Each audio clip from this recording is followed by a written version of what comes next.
এই রমাদানুল মুবারকে আমাদের কি করণীয়, কি বর্জনীয়, এই টপিকসের উপর কিছু কথা আপনাদের সামনে উপস্থাপন করব ইনশাআল্লাহ। ওমা তৌফিক ইল্লা বিল্লাহ।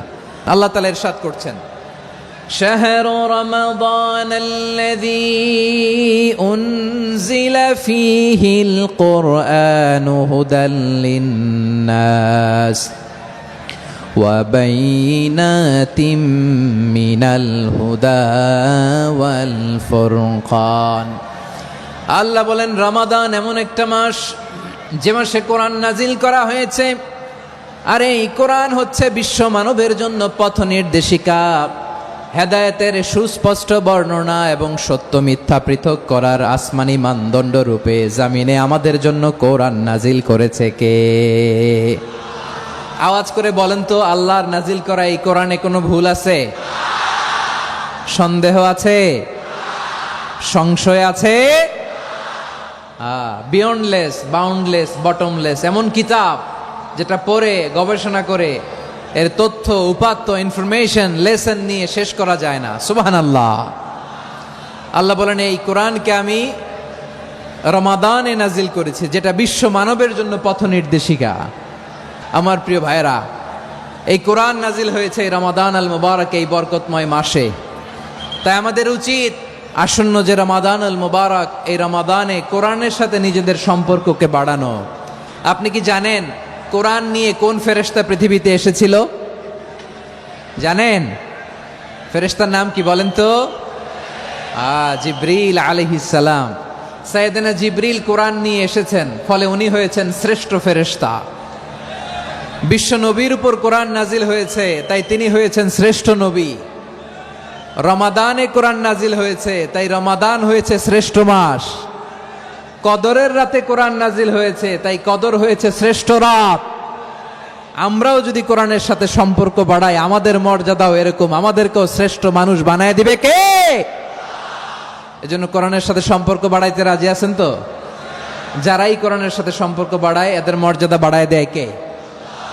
শাবান মাস আসলে, রজব মাস আসলে সাহাবারা কি করতেন? আসুন আমরা দেখি কিভাবে তারা রমাদানকে ওয়েলকাম জানাতেন। রজব, শাবান আসলেই ওনারা রমাদান পর্যন্ত পৌঁছার আকুতি, আগ্রহ আর ফরিয়াদ আল্লাহর কাছে জানাতেন, আর বলতেন, ইয়া আল্লাহ, রমজান পর্যন্ত আমাদের হায়াত বাড়িয়ে দাও। আল্লাহুম্মা বাল্লিগনা রমাদান। আল্লাহ, তুমি রমজান পর্যন্ত আমাদের পৌঁছে দাও। আল্লাহুম্মা বারিক লানা ফি রজব ওয়া শাবান ওয়া বাল্লিগনা রমাদান। আল্লাহ, রজব শাবানে বরকত দাও, আল্লাহ রমজান পর্যন্ত তুমি আমাদেরকে পৌঁছে দাও। আওয়াজ করে পড়েন আমিন। আমার প্রিয় চাপাই নবাবগঞ্জের ভাইরা, গত বছর অনেকের সাথে আমরা একসাথে রমাদান কাটিয়েছি, তাদের অনেকে দুনিয়াতে এখন বেঁচে নাই, এরকম আছে না নাই? আচ্ছা, এই বছর যদি খুশনসিব হয় আমাদের, আমরা যদি পাই, আগামী বছরও যে রমাদান আমরা পাবো, কোনো গ্যারান্টি আছে? তাহলে আসুন আমরা ভেবে নেই, হতে পারে this Ramadan could be the last and final Ramadan in our life. হতে পারে এই রমাদানই হতে পারে আমার জীবনের শেষ রমাদান। তাই আসুন আমরা আল্লাহর কাছে দোয়া করি, আল্লাহুম্মা বাল্লিগনা রমাদান। আল্লাহ, তুমি রমাদান পর্যন্ত আমাদেরকে পৌঁছে দাও। আওয়াজ করে পড়েন আমিন।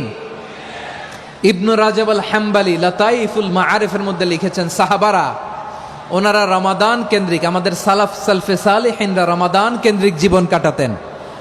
ওনারা রমজান আসার 6 মাস আগে আল্লাহর কাছে দোয়া করতেন, আল্লাহ রমজান পর্যন্ত পৌঁছে দাও। রমজান চলে যাওয়ার পরে বাকি 6 মাস আল্লাহর কাছে দোয়া করতেন, আল্লাহ এই রমাদানে যে ইবাদত করেছি, ইবাদত গুলো তুমি কবুল করে নাও। সুবহানাল্লাহ। তাহলে পুরো বছর রমাদান কেন্দ্রিক জীবন।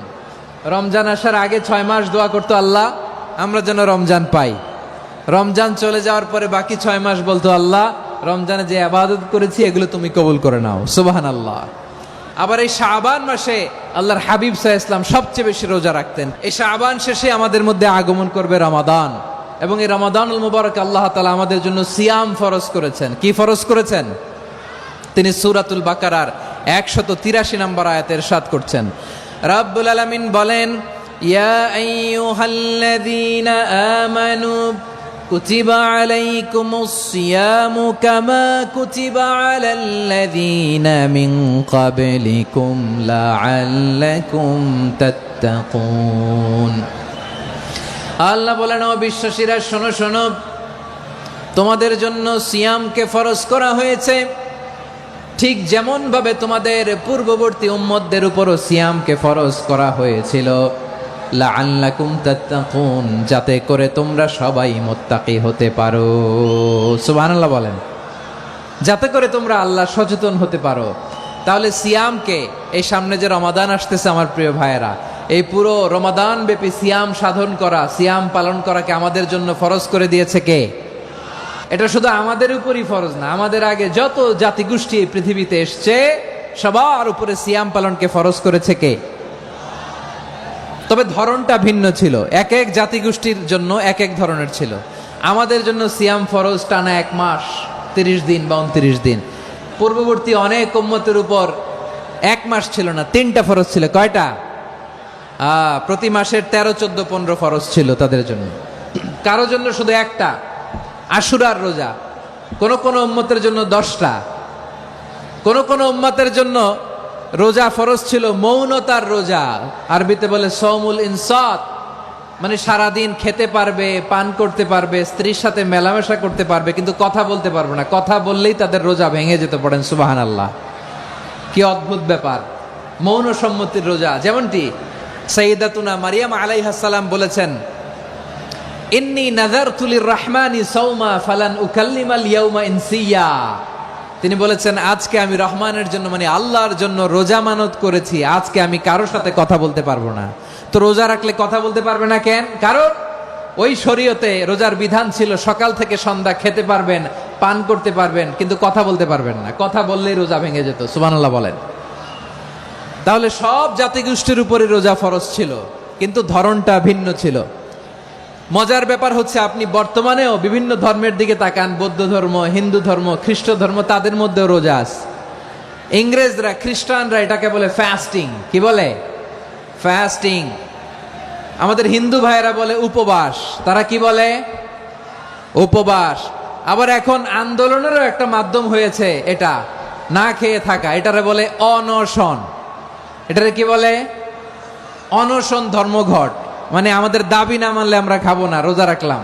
তারপরে আধুনিক বিজ্ঞান এটার একটা নাম দিয়েছে না খেয়ে থাকাকে, অটোফিজি। কি বলে? অটোফিজি। জাপানের এক চিকিৎসা বিজ্ঞানী এই অটোফিজির উপর গবেষণা করে সে নোবেল পেয়েছে। এজন্য আল্লাহ তাআলা আমাদের জন্য গোটা রমাদানে এই সিয়ামকে ফরজ করে দিয়েছেন। আওয়াজ করে বলেন আল্লাহু আকবার। রাব্বুল আলামিন বলেন, ইয়া আইয়ুহাল্লাযীনা আমানু কুতিবা আলাইকুমুস সিয়াম। সিয়ামকে তোমাদের উপরে ফরজ করা হয়েছে, কামা কুতিবা আলাল্লাযীনা মিন ক্বাবলিকুম, যেমনি তোমাদের পূর্ববর্তীদের উপর রোজা ফরজ করা হয়েছিল, লাআল্লাকুম তাত্তাকুন, যাতে করে তোমরা আল্লাহ সচেতন হতে পারো, যাতে করে তোমরা মুত্তাকি হতে পারো। লাআল্লাকুম তাত্তাকুন, যাতে করে আমরা আল্লাহ সচেতন হতে পারি, আল্লাহ কনসিয়াসনেস আমাদের মধ্যে গ্রো করে। এটা হচ্ছে রোজার প্রাইম অবজেক্টিভ। অনেকে জিজ্ঞেস করলে অনেকে বলে রোজার মূল উদ্দেশ্য হচ্ছে না খেয়ে থাকা। না। অনেকে বলে গরিবদের কষ্ট অনুধাবন করা রোজার উদ্দেশ্য। না।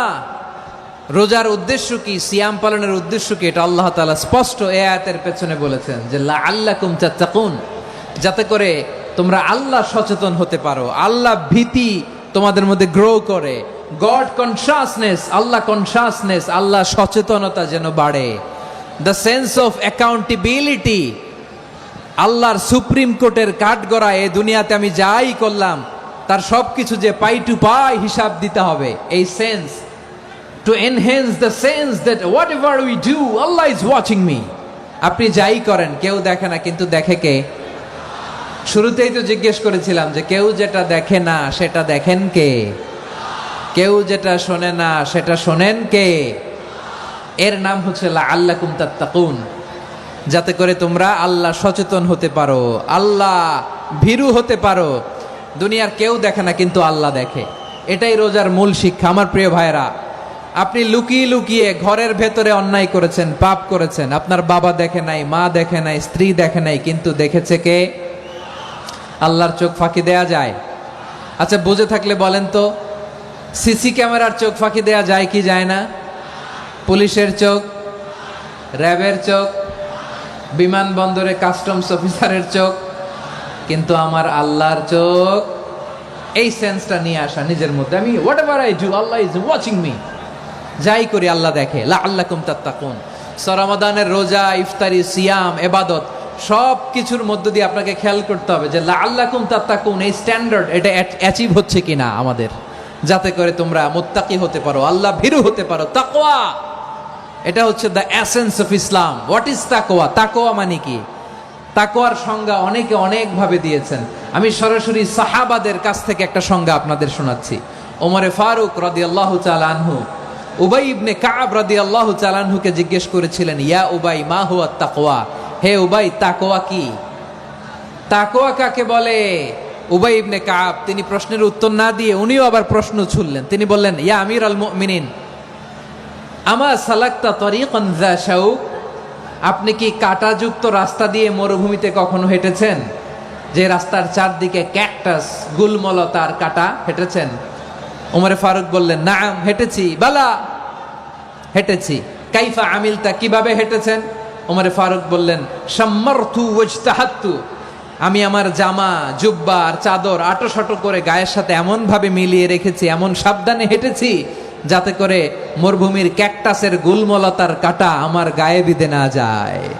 উবাই ইবনে কাব বললেন, ফাযালিকা হুয়া তাকওয়া, আরে তাহলে আপনি তো ঠিকই জানেন তাকওয়া মানে কি, এটাই তো তাকওয়া। ওই রাস্তা দিয়ে যেভাবে হেঁটেছেন পুরো দুনিয়ার জিন্দেগিটা এইভাবে সাবধানে চলার নামই হচ্ছে তাকওয়া। চিল্লায় বলো ঠিক কিনা? এই দুনিয়াতে পাপ পঙ্কিলতা থাকবে, শয়তানির হাতছানি থাকবে, অপরাধ প্রবণতা থাকবে, নফসের খায়েশ থাকবে, অন্যায়ের হাতছানি থাকবে। সব কিছুকে দলে মুচড়ে পেছনে ফেলে সাবধান হয়ে এই দুনিয়ার সিরাতুল মুস্তাকিমের পথে চলতে হবে। যেই রাস্তা শুরু হয়েছে দুনিয়াতে, শেষ হয়ে গিয়েছে আল্লাহর জান্নাতের ভেতরে। চিল্লায় বলেন ঠিক কিনা? আমার প্রিয় চাপাই নবাবগঞ্জের ভাইয়েরা, এটার নামই তাকওয়া।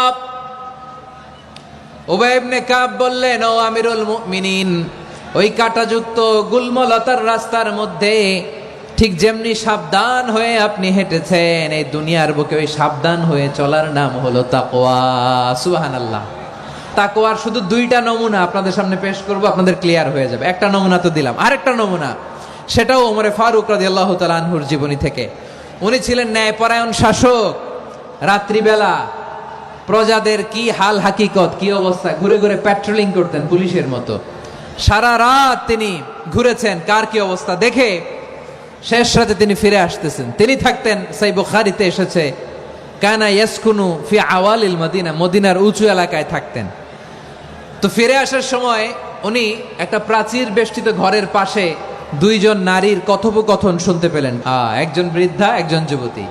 উনি কান লাগিয়ে শুনতে পাচ্ছেন। বৃদ্ধা মা, ওমর ফারুক কাউকে দেখতে পাচ্ছেন না, শুনতে পাচ্ছেন। বৃদ্ধা মা তার যুবতী মেয়েকে বলে, এই তাড়াতাড়ি ওটের দুধ দহন করে ওটের দুধের সাথে পানি মিশাও, তাইলে কালকে বাজারে মদিনায় বেশি দামে বিক্রি করা যাবে, লাভ হবে অনেক। বৃদ্ধা মহিলা এটা বললেন। যুবতী মেয়ে উত্তরে বলে, মা আপনি জানেন না আমিরুল মুমিনিন খলিফাতুল মুসলিমিন ওমরে ফারুক দুধে পানি মিশানোকে দণ্ডনীয় অপরাধ বলে ঘোষণা দিয়েছে, জানেন না? এবার বৃদ্ধা মহিলা বলে, আরে পাগলি, এই ভোর রাতে আমিরুল মুমিনিন ওমরে ফারুক আসবে কোত্থেকে? উনি আসবে কোত্থেকে? ওনার পাইক পেয়াদা সিকিউরিটি আসবে কোত্থেকে? কেউ দেখবে না। আরে কেউ দেখবে না, তাড়াতাড়ি দুধের সাথে পানি মেশাও। এই কথা যখন মা বলেছে, যুবতী মেয়েটা চমৎকার একটা উত্তর দিয়েছে। তিনি বলেছিলেন, ইয়া উম্মি, ও আমার মা, লাউলা রাআ উমর লা রাআ রব্বু উমর, ও আমার প্রিয়তমা মা, আপনি ঠিকই বলেছেন, গভীর রাতে ওটের দুধে পানি মিশালে ওমর দেখবে না, কিন্তু মা খেয়াল রাখবেন, ওমর যদি নাও দেখে, ওমরের রব কিন্তু দেখে। চিল্লায় বলেন ঠিক কিনা? দিস ইজ কল্ড তাকওয়া।